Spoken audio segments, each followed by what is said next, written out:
Hello दोस्तों, नमस्कार। RJ पथ के प्रण बैच में स्पेशल सामान्य जागरूकता की क्लास में मैं संदीपन गुरु आप सब लोगों का हार्दिक स्वागत करता हूं। सामान्य जागरूकता की क्लास बहुत इंपॉर्टेंट है। 10 नंबर के क्वेश्चन यहां से पूछे जाएंगे। एक मैं क्लास की शुरुआत करता हूं एक कहानी से, छोटे से। एक बच्चा था जो आश्रम में पढ़ता था। तो काफ़ी समय हो गया पढ़ते पढ़ते, उसे चीज़ें समझ में नहीं आ रही थी। और एक समय ऐसे हुआ कि आचार्य जी, जो आचार्य थे, उन्होंने गुरुकुल से उसे निकाल दिया। कहा कि भैया तुम्हारे समझ में नहीं आएगा, तुम नहीं पढ़ सकते, तुम पढ़ने लायक नहीं हो, तुम चले जाओ। उसने उसे निकाल दिया और वो रास्ते में जा रहा था तो उसने एक कुआं देखा। ठीक है, तो उसने कुआं देखा। कुएं पे जो पानी खींचते हैं रस्सी से, तो वहाँ पे जो पत्थर था उस पत्थर पे निशान पड़ गया था। रस्सी के आने जाने से पत्थर पर निशान पड़ गया था। तो उसने देखा और उसने सोच लिया, जब एक रस्सी, मामूली सी रस्सी, अगर पत्थर पर निशान कर सकती इतने मजबूत पत्थर पे, तो ये सब चीज़ें हमें क्यों नहीं समझ में आएंगी। तो उसी से लिया गया है, उसी से एक दोहा बनाया गया था कि करत करत अभ्यास जड़मत हो सुजान, रसरी आवत जात है सिल पे पड़त निशान। ठीक है, तो वो बच्चा आगे चल के फिर जाता है आश्रम में और पढ़ता है। वो आगे चल के लघु सिद्धांत कौमुदी की रचना करता है। संस्कृत व्याकरण का एक ग्रंथ है। तो अगर आपको चीज़ें समझ में नहीं आती हैं तो इसका मतलब ये नहीं है कि आप चीज़ों को छोड़ दें, आप चीज़ों को पढ़ते रहिए। ठीक है, आप चीज़ों को पढ़ते रहिए, सारी चीज़ें समझ में आएंगी। जैसे कि हम बात करते हैं, अगर पत्थर पर एक एक बूंद पानी, किसी पत्थर पर एक एक बूंद पानी लगातार गिरता रहे, एक एक बूंद पानी, एक बूंद पानी की क्या वैल्यू होगी, क्या उसका वेट होगा, आप समझ सकते हैं, कुछ भी नहीं। लेकिन वही एक एक बूंद पानी अगर किसी पत्थर पर लगातार गिरता रहे तो एक समय ऐसा आएगा कि वो पत्थर भी टूट जाएगा। ठीक है, एक बूंद पानी से वो पत्थर भी टूट जाएगा। तो इसलिए आप निराश ना हो और परीक्षा में आप बेहतर करेंगे, लेकिन उसके लिए ज़रूरी है कि आप लगातार तैयारी को करते रहें। परीक्षा आने वाले 40-45 दिनों बाद परीक्षा है। ठीक है, ये महीना है और नेक्स्ट महीने में 15 और 16 तारीख को परीक्षा है। तो आपके पास 40-45 दिन का समय है। और इस 40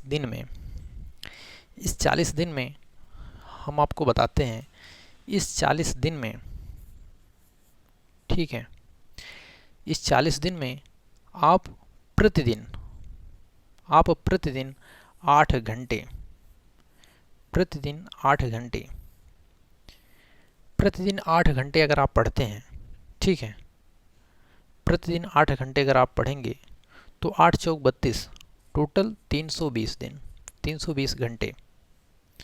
ठीक है, टोटल 320 घंटे हो जाएंगे।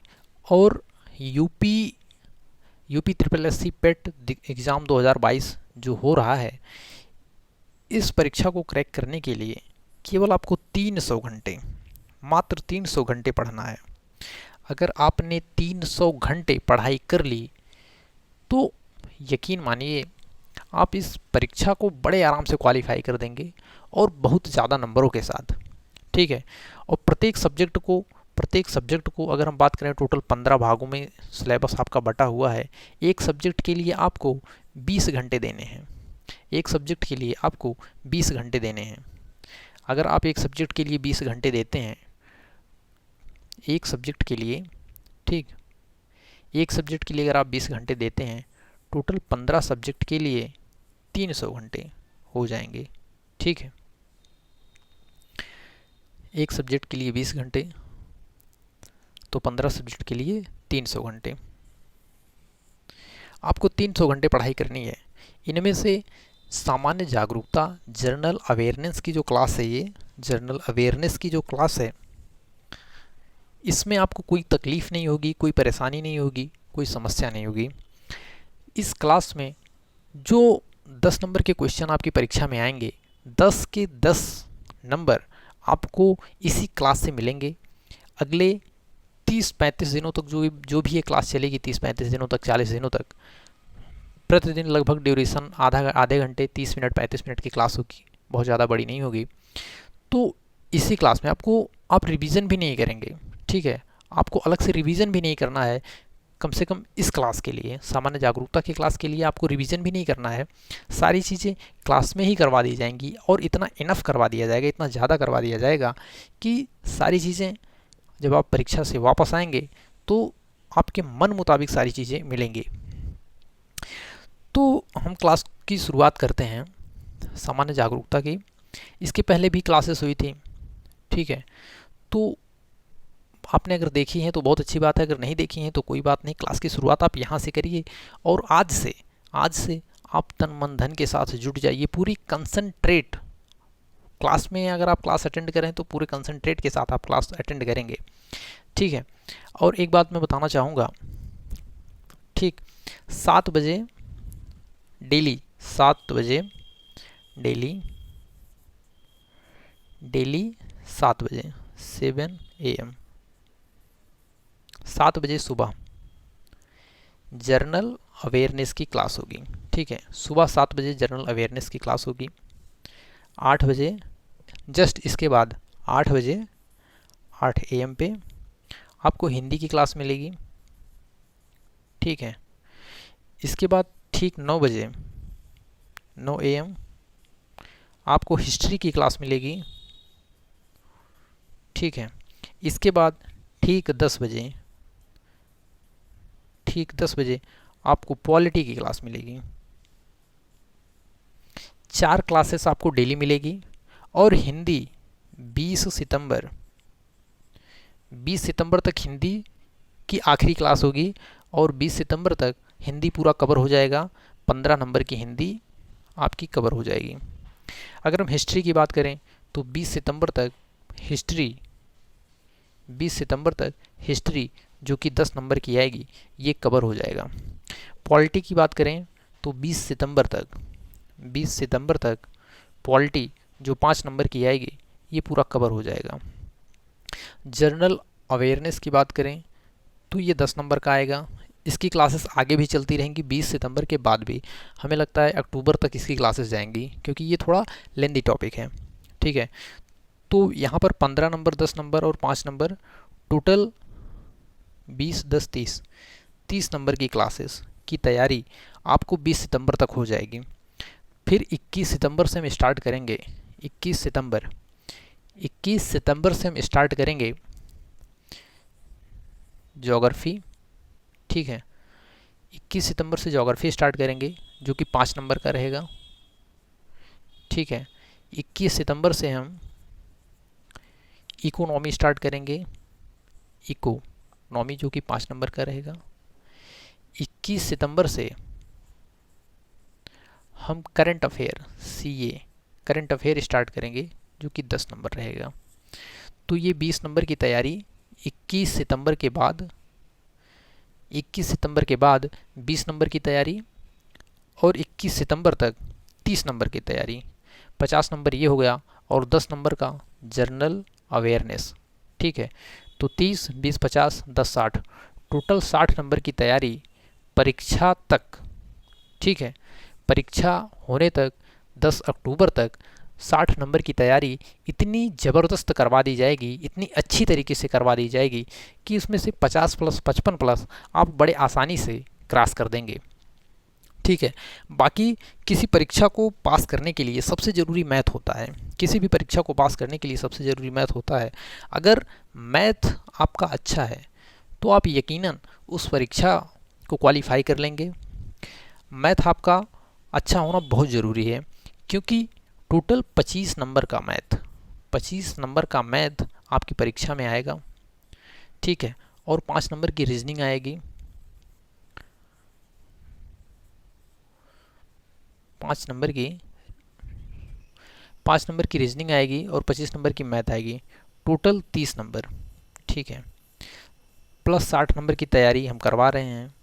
ये 30 नंबर जो आरजे सर प्रतिदिन आपकी क्लास लेंगे मैथ की और रीजनिंग की, तो मैथ और रीजनिंग 30 में आपका टारगेट होना चाहिए कि 30 में 30 आप लेकर आएँ, क्योंकि परीक्षा को आप तभी बीट कर पाएंगे, तभी आप क्वालिफाई कर पाएंगे, ज़्यादा नंबर आप तभी ला पाएंगे जब आपका मैथ में और रीजनिंग में टोटल एक भी नंबर कम नहीं होना चाहिए मैथ और रीजनिंग में। मैथ और रीजनिंग में आपकी पकड़ इतनी अच्छी होनी चाहिए। अगर आप प्रतिदिन पढ़ रहे हैं मैथ और रीजनिंग तो उम्मीद है परीक्षा तक पहुंचते पहुंचते आप यहाँ पे आप 2 घंटे प्रतिदिन दे सकते हैं, ठीक है। और इस 60 नंबर के लिए आपको केवल 2.5 घंटे देना है, क्योंकि प्रतिदिन हमारी 4 क्लास होगी, ठीक है। 4 क्लास होगी, एक क्लास का जो एवरेज ड्यूरेशन है, समय अवधि है, वो 40 मिनट होगी। तो 4 चौक 16, टोटल 160 मिनट की क्लास होगी। 160 मिनट की क्लास मतलब कि 2.5 घंटे की क्लास प्लस 10 मिनट ना। कभी क्लास छोटी हो गई, कभी बड़ी हो गई, तो हम ऑन एवरेज 2.5 घंटे की क्लास मान के चलते हैं। तो 2.5 घंटे आपको हमारे साथ बिताना है 60 नंबर के लिए, और लगभग 2 घंटे आपको प्रतिदिन देना है 30 नंबर के लिए, ठीक है। तो ये 4.5 घंटे प्रतिदिन आप तो पढ़ेंगे, ठीक है। इसके अलावा भी आपको पढ़ना है, आपको खुद से पढ़ना है। आपको नोट्स वगैरह, बुक अगर आपके पास है, सिलेबस देखते रहना है, सिलेबस के अकॉर्डिंग कुछ चीज़ें, कुछ प्रैक्टिस वगैरह, तो आपको खुद से भी चीज़ें करनी है, कुछ चीज़ें, ठीक है। 8 घंटे तभी होंगे ना जब आप खुद से भी पढ़ेंगे। तो ये स्ट्रेटजी है अगले 40 दिनों की, 1 तारीख से लेके अगले 10 अक्टूबर तक की, ठीक है। तो हम इनमें बहुत अच्छा करेंगे। और आज की क्लास की हम शुरुआत करते हैं सामान्य जागरूकता की, ठीक है। सामान्य जागरूकता के क्लास की शुरुआत करते हैं। तो इसमें हम पढ़ेंगे सबसे पहले सामान्य जागरूकता है क्या। सामान्य जागरूकता का मतलब है एकदम सामान्य सी जानकारी, और वो जानकारी आपको पता है कि नहीं पता है, बस यही चीज़ें पूछी जाएंगी। जैसे कि आपको आपका नाम पता है, आपके पिता का क्या नाम है ये पता है। सामान्य जागरूकता होता क्या है, यही तो है। आप किस गांव में रहते हैं, आप किस ज़िले में रहते हैं, ठीक है। आप किस राज्य में रहते हैं, आपके राज्य का मुख्यमंत्री कौन है, आपके राज्य में कितनी विधानसभा सीटें हैं, कितनी लोकसभा सीटें हैं, आपके यहाँ कितनी राज्यसभा की सीटें हैं। इसके अलावा राष्ट्रपति कौन है, प्रधानमंत्री कौन है, और कितने राज्य हैं, प्रत्येक राज्य का अलग अलग जो डाटा है, ये सब जो डाटा है तो ये सामान्य जागरूकता में आता है।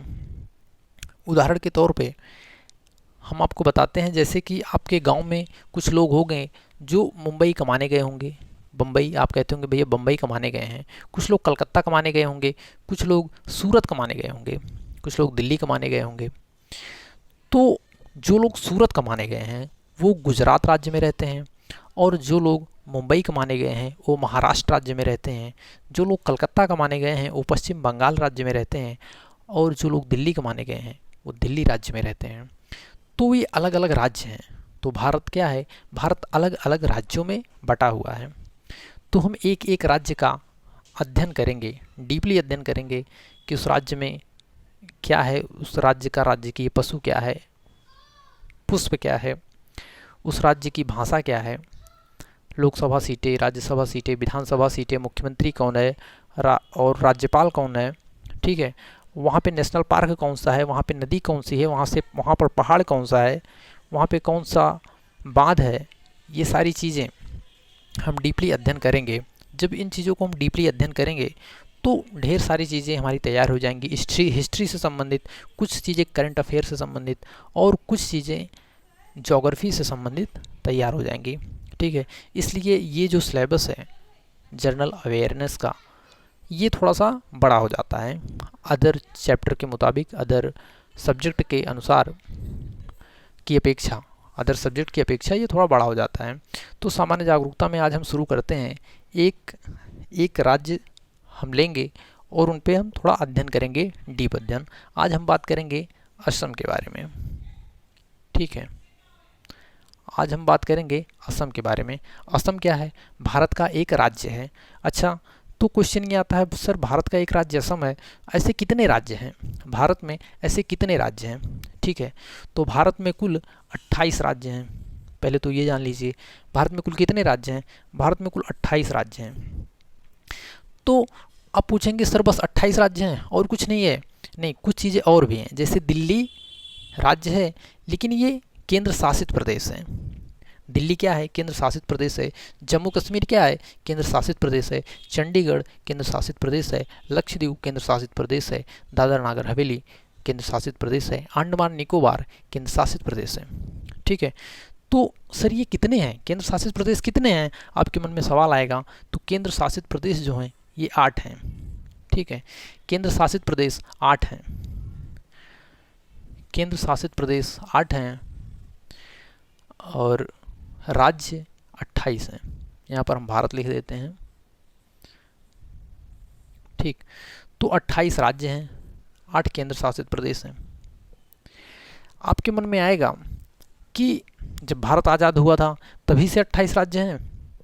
नहीं, ये राज्य घटते बढ़ते रहते हैं। अभी कुछ दिन पहले 29 राज्य हुआ करता था, लेकिन एक राज्य को तोड़ के केंद्र शासित प्रदेश बना दिया गया, जम्मू कश्मीर को।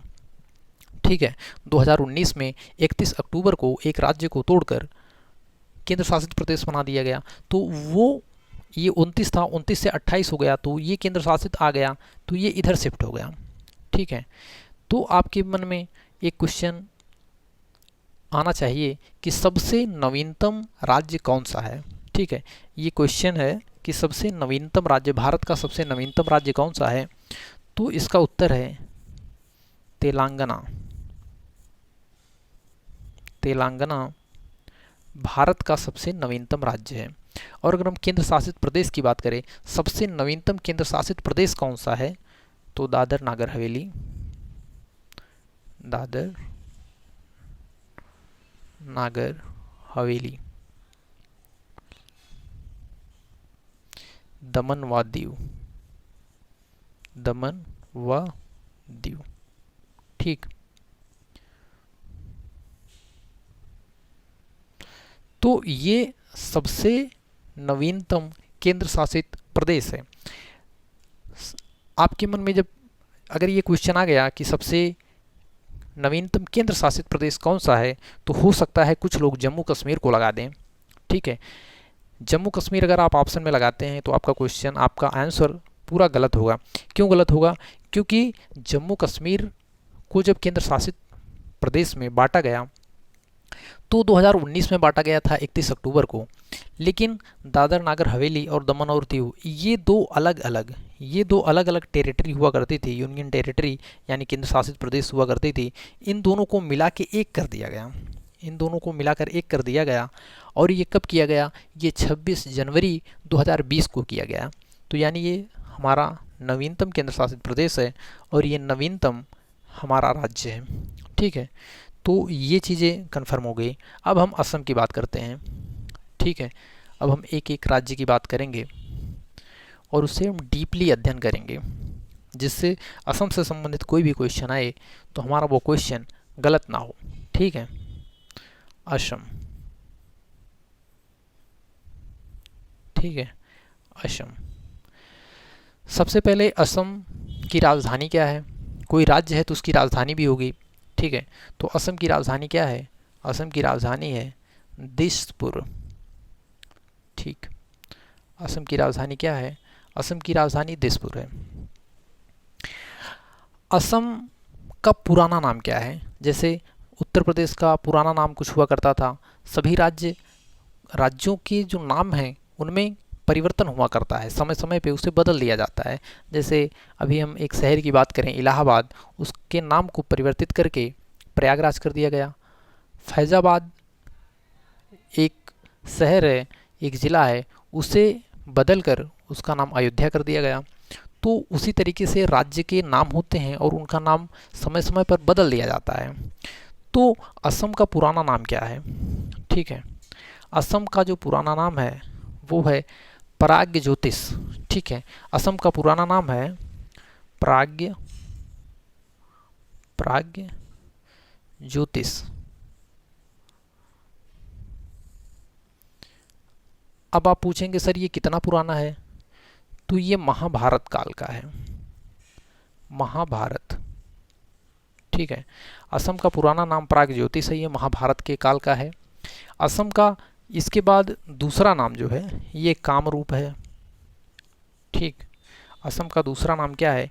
कामरूप है। ये कितना पुराना है? ये समुद्रगुप्त के, जब समुद्रगुप्त के ज़माने का, समुद्रगुप्त जब हुआ करते थे तो उन्होंने जो अशोक ने स्तंभ, प्रयागराज में जो स्तंभ मिलता है अशोक का शिलालेख, ठीक है, जो स्तंभ मिलता है तो उस स्तंभ में, उस शिलालेख में एक इनके दरबार के, समुद्रगुप्त के दरबार के, ठीक है, समुद्रगुप्त समुद्रगुप्त समुद्रगुप्त के दरबार के एक कवि हुआ करते थे, हरिशेन।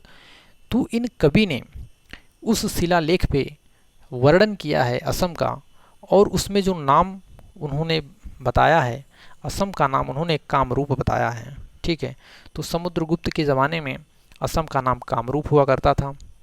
इसके बाद फिर इसमें परिवर्तन हुआ 1228 में। 1228 में इसका नाम ओशम ओशम हो गया। ठीक, ओशम हो गया, अहोम वंश। ठीक है, अहोम वंश ने 1228 में इसका नाम ओशम मिलता है, अहोम वंश। अहोम वंश, अहोम वंश के जो संस्थापक थे वो सुखापा।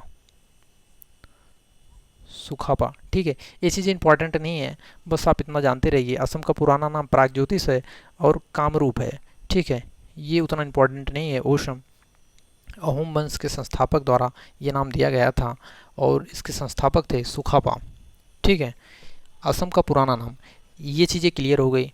अब इसके बाद हम बात करते हैं, असम का पुराना नाम क्या था? प्रागज्योतिष। दूसरा नाम क्या था? कामरूप। ठीक है, वर्तमान में क्या नाम है? वर्तमान में नाम है असम। ठीक है, ये चीज़ें कन्फर्म हो गई। इसके बाद असम की राजधानी दिसपुर है। तो असम की राजधानी दिसपुर है। अब असम में कितने ज़िले हैं? अगर हम ज़िलों की बात करें, ज़िले, असम में कुल 35 ज़िले हैं। ठीक है, पहले 33 ज़िला हुआ करता था। 2022 में इसी साल 2 ज़िलों को और बढ़ा दिया गया। एक बालजी, 34वां ज़िला, 34वां ज़िला, और 35वां बालजी। ठीक, 34वें ज़िला के रूप में बालजी और 35वें ज़िला के रूप में सिलचर। ठीक, सिलचर। ये 2 ज़िले और बढ़ गए। ठीक है, तो असम में कुल कितने ज़िले हैं? 35। आप ये ना याद रखिए ना, ये इतना इम्पोर्टेंट नहीं है। आप इतना जानते रहिए कि वर्तमान में 35 ज़िले हैं। असम में कुल 35 ज़िले हैं। अगर हम असम के मुख्यमंत्री की बात करें, मुख्यमंत्री, असम के मुख्यमंत्री की बात करें तो कौन है? हेमंत बिश्व शर्मा। ठीक है, हेमंत बिश्व शर्मा। और असम के हेमंत बिश्व शर्मा, हेमंत बिश्व शर्मा, असम के मुख्यमंत्री हेमंत बिश्व शर्मा। राज्यपाल, राज्यपाल जगदीश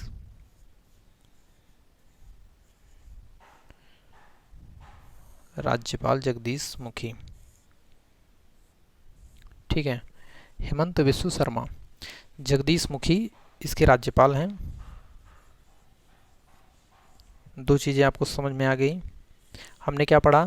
असम का पुराना नाम, असम का पुराना नाम क्या था? प्रागज्योतिष। दूसरा नाम क्या था? कामरूप था। कामरूप समुद्रगुप्त के ज़माने का था और प्रागज्योतिष महाभारत के ज़माने का था।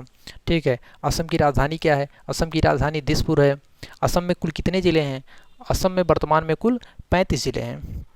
असम के मुख्यमंत्री कौन है? असम के मुख्यमंत्री हेमंत बिश्व शर्मा हैं। तो असम के राज्यपाल कौन है? जगदीश मुखी हैं। ठीक है, इतनी बातें क्लियर हो गई।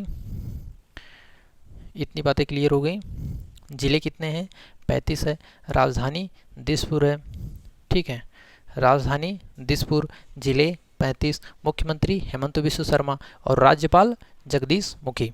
अब हम बात करते हैं विधानसभा की सीटें। विधानसभा, विधानसभा की कितनी सीटें हैं? तो 126 सीटें। विधानसभा की 126 सीटें। लोकसभा,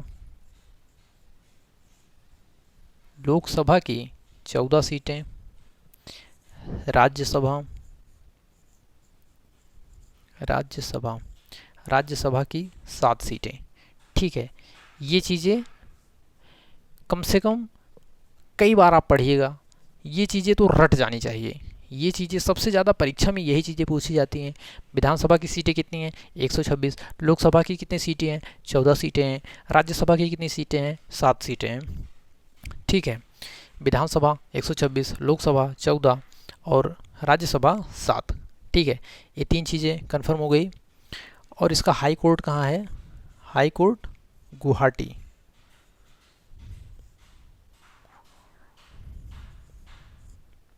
हाई कोर्ट कहाँ है? गुवाहाटी,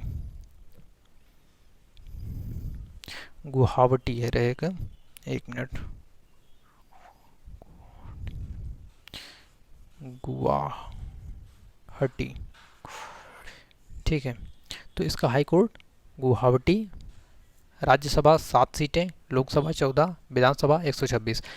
जिले कितने हैं? 35 थे। मुख्यमंत्री कौन था? हेमंत बिश्व शर्मा। राज्यपाल जगदीश चंद्र मुखी, जगदीश मुखी। ठीक है, इसके बाद हम बात करते हैं कि असम है कहाँ। हम असम के बारे में इतनी जानकारी तो ले लिए, ये जानना जरूरी है कि असम है कहाँ।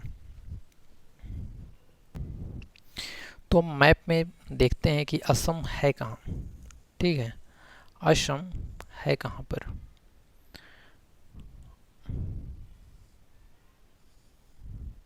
असम कहाँ पे है? हम एक मैप बनाते हैं, कुछ ऐसे एक मैप बन गया रफली। ठीक,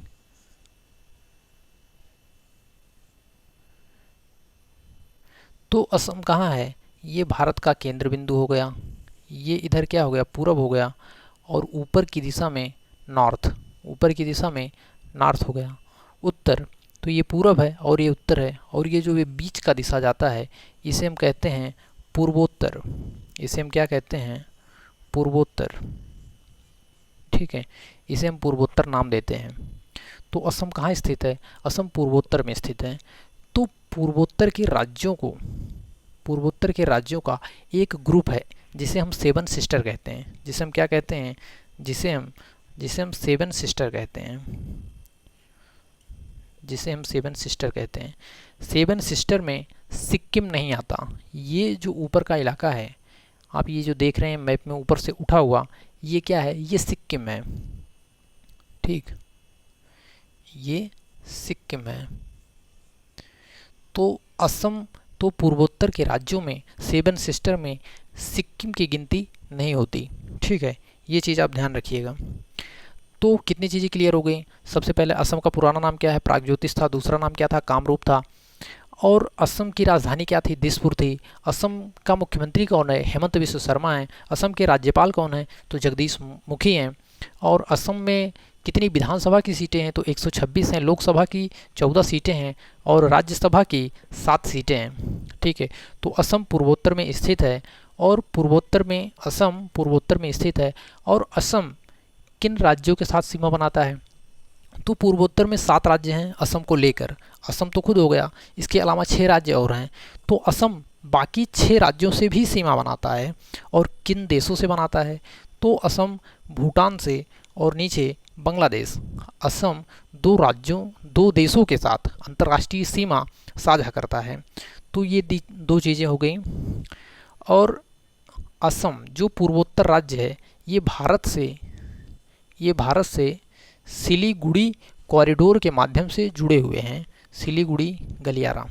ठीक है, तो ये जो पतला सा रास्ता आप देख रहे हैं, इसे हम कहते हैं सिलीगुड़ी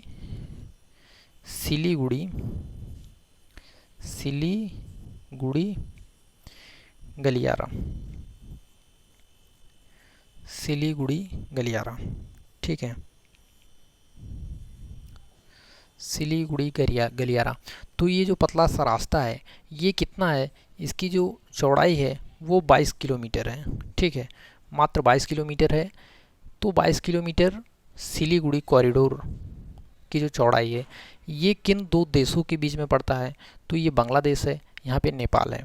ठीक है, यहाँ पे बांग्लादेश है, यहाँ पे नेपाल है। इन दोनों देशों के बीच में जो पतला रास्ता गया है इसे हम सिलीगुड़ी कॉरिडोर कहते हैं, सिलीगुड़ी गलियारा कहते हैं। और ये जो पतला रास्ता है ये किस राज्य के हिस्से में आता है? ये पश्चिम बंगाल के हिस्से में आता है। ठीक है, ये चीज़ें क्लियर हो गई। अब हम बात करते हैं असम। यहाँ पे असम है, ठीक। असम की जनसंख्या, असम की कितनी जनसंख्या है? तो जनसंख्या की दृष्टि से असम 15वां, असम 15वां सबसे बड़ा राज्य है। ठीक है, 15वां राज्य। जनसंख्या की दृष्टि से असम 15वां सबसे बड़ा राज्य है भारत का। और अगर वहीं हम क्षेत्रफल की बात करें, कितना क्षेत्रफल असम के पास है, क्षेत्रफल कितना क्षेत्रफल है, कितनी ज़मीन है असम के पास, अगर हम ये बात करें तो ये 16वां नंबर। ठीक, क्षेत्रफल की दृष्टि में भारत में ये 16वां राज्य है, 16वां स्थान है। ठीक है, इस राज्य का जो नंबर है वो 16वां नंबर है क्षेत्रफल की दृष्टि से। और जनसंख्या की दृष्टि से 15वां राज्य है। लगभग 3 करोड़ 11 लाख के आसपास यहाँ की जनसंख्या है 2011 के जनगणना के अनुसार। ठीक है, तो ये चीज़ें समझ में आ गई। और एक चीज़ और पूछा जाता है कि असम का क्षेत्रफल है वो यूरोप की किस कंट्री के बराबर है? ठीक है, तो जो असम का क्षेत्रफल है वो यूरोप में एक देश है, यूरोप में एक देश है जिसका नाम है चेक गणराज्य, जिसका नाम है चेक गणराज्य, चेक रिपब्लिक गणराज्य। तो यूरोप का एक देश है जिसका नाम है चेक गणराज्य, जिसकी राजधानी है प्राग, तो असम का जो क्षेत्रफल है वो चेक गणराज्य के बराबर है। असम का जो क्षेत्रफल है वो चेक गणराज्य के बराबर है। और चेक गणराज्य की जो राजधानी है वो प्राग है। ठीक है, एक देश और उसकी राजधानी, इसके साथ ये भी याद कर लीजिए। ठीक है, एक देश और एक राजधानी क्लियर हो गया। आगे ढेर सारे देश और राजधानी उनकी चर्चा करनी है। ठीक है, तो ये चीज़ें क्लियर हो गई। असम का पुराना नाम कामरूप प्रागज्योतिष। ठीक है, जिले कितने हैं? 35, विधानसभा 126, लोकसभा 14, राज्यसभा 7। ठीक है, असम की जो राजधानी है वो दिसपुर है। इसके मुख्यमंत्री हेमंत बिश्व शर्मा हैं। इसके राज्यपाल जगदीश मुखी हैं। इसका हाईकोर्ट गुवाहाटी में है। और ये पूर्वोत्तर राज्य में आता है। पूर्वोत्तर राज्य सिलीगुड़ी गलियारा से जुड़ा हुआ है। सिक्किम पूर्वोत्तर राज्य में नहीं आता। पूर्वोत्तर राज्यों को 7 सिस्टर के नाम से जानते हैं। इतनी चीज़ें कन्फर्म हो गई। और जनसंख्या की दृष्टि से असम का 15वां स्थान है और क्षेत्रफल की दृष्टि से असम का 16वां स्थान है। और असम का क्षेत्रफल यूरोप के एक देश है चेक गणराज्य, चेक रिपब्लिक को ही गणराज्य कहते हैं। जैसे रिपब्लिक डे तो गणतंत्र दिवस होता है ना 26 जनवरी को, तो चेक गणराज्य, चेक रिपब्लिक, जिसकी राजधानी प्राग है। इतनी चीज़ें मैंने आपको बता दी। उम्मीद है इतनी चीज़ें आपको याद भी हो गई होंगी। और असम के 2 पड़ोसी देश, एक है भूटान और नीचे बांग्लादेश। ठीक है, सिलीगुड़ी गलियारा है, नीचे बांग्लादेश है और ऊपर नेपाल है। ठीक है, इतनी चीज़ें हमने आपको बता दी। असम का जो सबसे बड़ा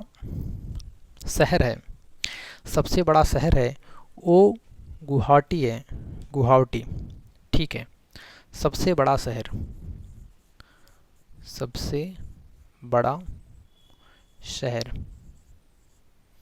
असम का सबसे बड़ा शहर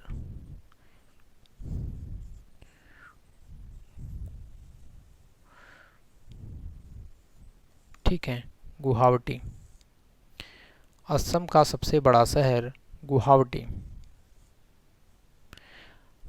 दूसरा सबसे बड़ा शहर सिलचर है, दूसरा सबसे बड़ा शहर सिलचर। पहला गुवाहाटी, दूसरा सिलचर। गुवाहाटी ब्रह्मपुत्र नदी के किनारे है। ठीक है, नदी भी तैयार कर लीजिए। गुवाहाटी शहर किस नदी के किनारे है? तो ब्रह्मपुत्र। ब्रह्मपुत्र। और सिलचर, सिलचर शहर किस नदी के किनारे है? तो बराक। ठीक है, तो दो नदी याद हो गई, दो शहर, सिलचर शहर बराक नदी के किनारे और गुवाहाटी ब्रह्मपुत्रा नदी के किनारे। ठीक है, ये दो नदी याद हो गई। इसके बाद हम बात करते हैं, असम 7 राज्यों के साथ सीमा बनाता है। ठीक है, 6 के साथ तो बनाता ही है, जो पूर्वोत्तर में 6 राज्य हैं उसके साथ सीमा बनाता है। इसके साथ ही वो पश्चिम बंगाल के साथ सीमा बनाता है, तो टोटल 7 राज्यों के साथ सीमा बनाता है। और अगर देश की बात करें तो वो 2 देशों के साथ सीमा बनाता है। पहला हमने आपको बताया था, ऊपर में भूटान है और नीचे में बांग्लादेश है। ठीक है, 2 चीज़ें कन्फर्म हो गई। अब असम में कौन सी भाषा बोली जाती है? अगर हम भाषा की बात करें, भाषा, भाषा भी इम्पॉर्टेंट है। जैसे पिछली बार पेपर में आया था कि लक्षद्वीप पे की आधिकारिक भाषा कौन सी है? तो ऑप्शन में था अंडमानी, ऑप्शन में था हिंदी, ऑप्शन में था मलयालम, ऑप्शन में था सिंहली। ठीक है, तो हिंदी तो रहेगी नहीं, अंडमानी तो अंडमान निकोबार में बोली जाएगी, और मलयालम जिनको पता हो उन्हें पता होगा कि केरल की आधिकारिक भाषा है। तो क्या बचा? सिंहली बचा। तो कई सारी चीज़ें ऐसी होती हैं जो हमें पता नहीं रहती हैं, लेकिन फिर भी हम उनका उत्तर खोज लेते हैं, क्योंकि जो ऑप्शन है, ऑप्शन से हमें पता चल जाता है कि ऑप्शन में ये तो नहीं होगा, ये तो नहीं होगा, तो फाइनली हमें पता चल जाता है। तो असम की जो आधिकारिक भाषा है वो क्या है? वो असमिया। असमिया। ठीक है, असम की आधिकारिक भाषा असमिया। ठीक, इसके अलावा एक भाषा और है एसोसिएट भाषा। जैसे एसोसिएट मतलब उससे लगी हुई भाषा, संबंधित भाषा। ठीक है, जुड़ी हुई भाषा एसोसिएट है। तो एक एसोसिएट भाषा है, उसका नाम है बोडो। बोडो। बोडो यहाँ की एसोसिएट भाषा है। ठीक है, तो बोडो केवल कुछ, बोडो यहाँ की एसोसिएट भाषा है। जैसे उत्तर प्रदेश में की अगर हम भाषा की बात करें तो हिंदी है, लेकिन उर्दू भी यहाँ की भाषा है। तो ठीक है, तो यहाँ की भाषा हो गई। और अगर हम बात करते हैं यहाँ का पशु, ठीक है, राजकीय पशु, राजकीय पशु, राजकीय पशु की अगर हम बात करें तो आपको पता होगा एक सींग वाला गैंडा। ठीक है, एक सींग वाला गैंडा, एक सींग वाला गैंडा, गैंडा। ठीक है, तो एक सींग वाला गैंडा यहाँ का राजकीय पशु है।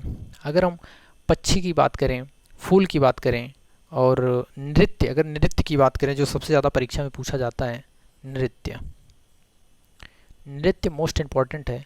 जो यहाँ का सबसे इम्पॉर्टेंट नृत्य क्या है? बिहू। ठीक है, बिहू नृत्य यहाँ का सबसे फेमस नृत्य है और ये परीक्षा में कई बार पूछा जाता है। और इसके साथ ही यहाँ के हम एक पर्व की बात करें, ठीक है, यहाँ पर्व कौन सा मनाया जाता है? पर्व, अगर हम पर्व की बात करें, पर्व, तो यहाँ पर पर्व का नाम पर्व का नाम क्या है? तो यहाँ पे जो पर्व मनाया जाता है वो बिहू पर्व है। ठीक है, तो जो बिहू पर्व है इसमें क्या मनाया जाता है? इसमें रोंगाली, रोंगाली, ठीक है, एक रोंगाली मनाया जाता है जो अप्रैल महीने में मनाया जाता है। एक रोंगाली, एक भोगाली और एक कोगाली। ठीक, ये 3 होते हैं। ये दरअसल ये मार्च और अप्रैल के महीने में मनाया जाता है, ये जनवरी के महीने में मनाया जाता है, ये अक्टूबर के महीने में मनाया जाता है। ठीक है, इनमें जो सबसे इम्पोर्टेंट है ये रोंगाली है, ये 7 दिनों तक चलता है। ठीक है, ये 7 दिनों तक चलता है। और इसमें पशुओं की पूजा होती है। घर में जो पशु रहते हैं, ठीक है, कौन से पशु? जो पालतू पशु, उनकी पूजा होती है। ठीक है, तो राज्य की पशु एक सींग वाला गैंडा। और नृत्य की बात करें तो बिहू, और पर्व की बात करें तो बिहू, बिहू में रोंगाली। ठीक है, इतनी चीज़ें समझ में आ गई होंगी। इसके बाद हम बात करते हैं असम से जुड़ी एक वहाँ के मुख्यमंत्री की। वहाँ के पहले मुख्यमंत्री गोपीनाथ, मुख्यमंत्री, फर्स्ट मुख्यमंत्री, मुख्यमंत्री। ठीक है, मुख्यमंत्री जो पहले थे वो मोहम्मद सादुल्ला थे, लेकिन जब भारत आज़ाद हुआ तो जो पहले मुख्यमंत्री बने वो गोपीनाथ बोरदोलोई, गोपीनाथ बोरदोलोई। ठीक, गोपीनाथ बोरदोलोई, बोरदोलोई। ठीक है, ये इंपॉर्टेंट है। इंपॉर्टेंट क्यों है? ये असम के पहले मुख्यमंत्री हैं गोपीनाथ बोरदोलोई, इन्हें भारत रत्न भी मिला है। ठीक है, इसलिए ये इंपॉर्टेंट हो जाते हैं। भारत रत्न, भारत रत्न। ठीक, इन्हें क्या मिला है? भारत रत्न मिला है। भारत रत्न क्या होता है? जैसे सोने चांदी होते हैं, हीरे मोती होते हैं, आपने देखा होगा। तो ऐसे ही भारत रत्न मतलब भारत के रत्न हैं, मतलब भारत के लिए बहुमूल्य हैं, भारत के लिए ये हीरे मोती के समान हैं। ठीक है, तो इन्हें भारत रत्न का अवार्ड मिला था, तो इसलिए इम्पॉर्टेंट है गोपीनाथ बोरदोलोई, इन्हें आप ध्यान में रखिएगा।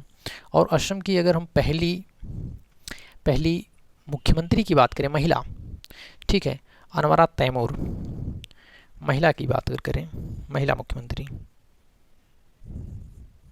महिला मुख्यमंत्री, मुख्यमंत्री।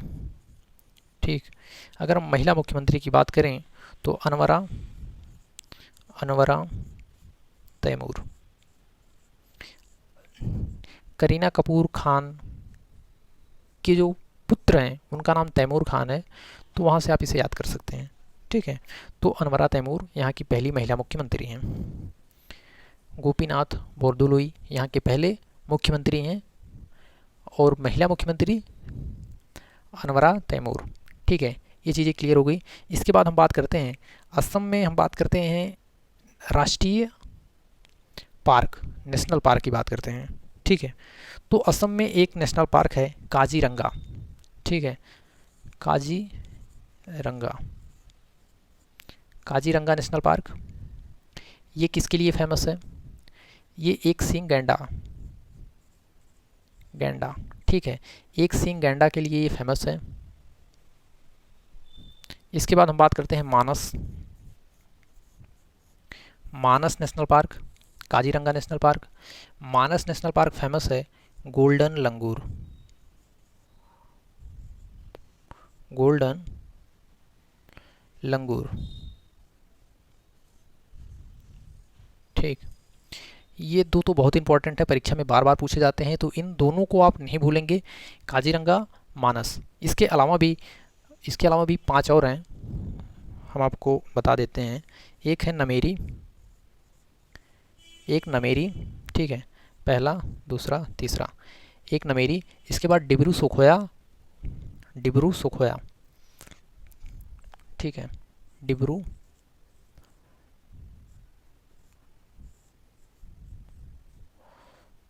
सैखोया, डिब्रू सैखोया। ओरंग, ठीक, ओरंग। इसके बाद कितने हो गए? 3, 2, 5, 2 और हैं। एक है देहांग पटकई, एक रायमोना। देहांग पटकई, देहांग पटकई, देहांग पटकई और रायमोना।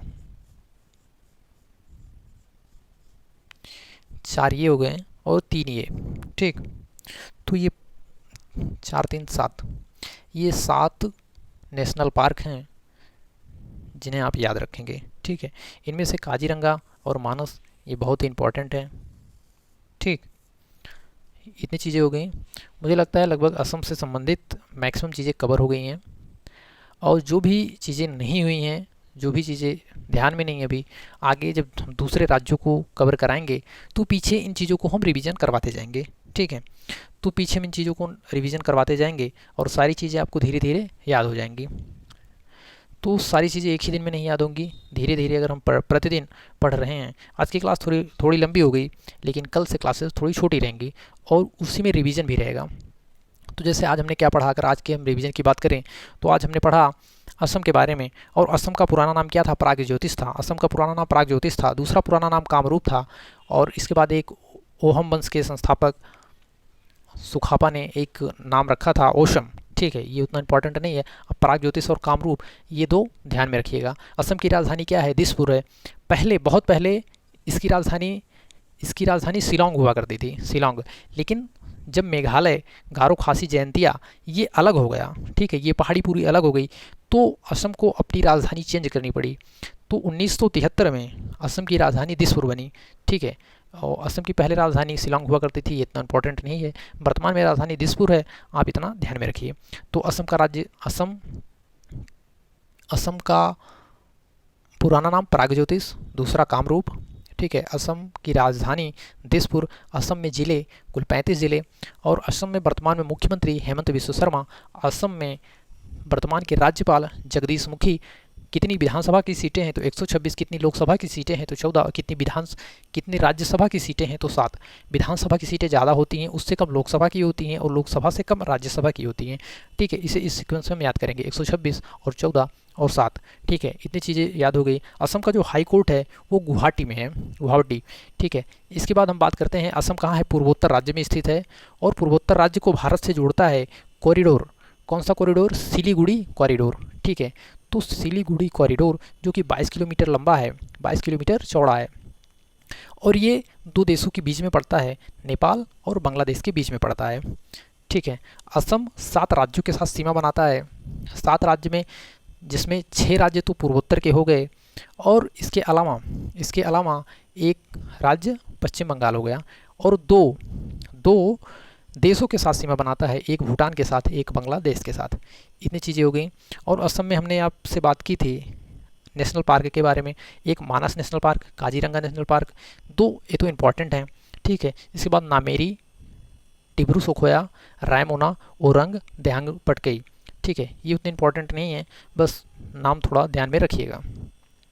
इसके बाद हमने बड़े शहर की बात की थी, गुवाहाटी ब्रह्मपुत्रा नदी के किनारे स्थित है। और हमने बात की थी सिलचर, जो वहाँ का एक बड़ा शहर है, और वो बराक नदी के किनारे स्थित है। ठीक है, इतनी चीज़ें कन्फर्म हो गई। और इसके बाद असम की जो भाषा की हमने बात की थी, असम में असमिया भाषा बोली जाती है, एक एसोसिएट भाषा है जो बोडो नाम की एसोसिएट भाषा है। और वहाँ का जो पर्व है बिहू है, वहाँ का नृत्य भी बिहू है, और बिहू में रोंगाली बिहू। ठीक है, ये, और वहाँ का जो पशु है इंपॉर्टेंट है, एक सींग गैंडा वहाँ का राज्य की पशु है। ठीक है, और असम से संबंधित हमने पहले मुख्यमंत्री की बात की थी, तो वहाँ गोपीनाथ बोरदोलोई, जिन्हें भारत रत्न भी मिला था। ठीक है, तो ये पहले मुख्यमंत्री थी। अगर पहली महिला मुख्यमंत्री के बारे में हम बात करें तो अनवरा तैमूर। ठीक है, ये चीज़ें क्लियर हो गई। बस इतने तो काफ़ी हैं, और बाकी जो भी चीज़ें छूट रही हैं उन्हें हम आगे कवर करवा देंगे। आज के क्लास में बस इतना ही। आगे हम मिलेंगे हिंदी की क्लास में जस्ट अभी 8 बजे। ठीक है, तब तक के लिए नमस्कार, जय हिंद।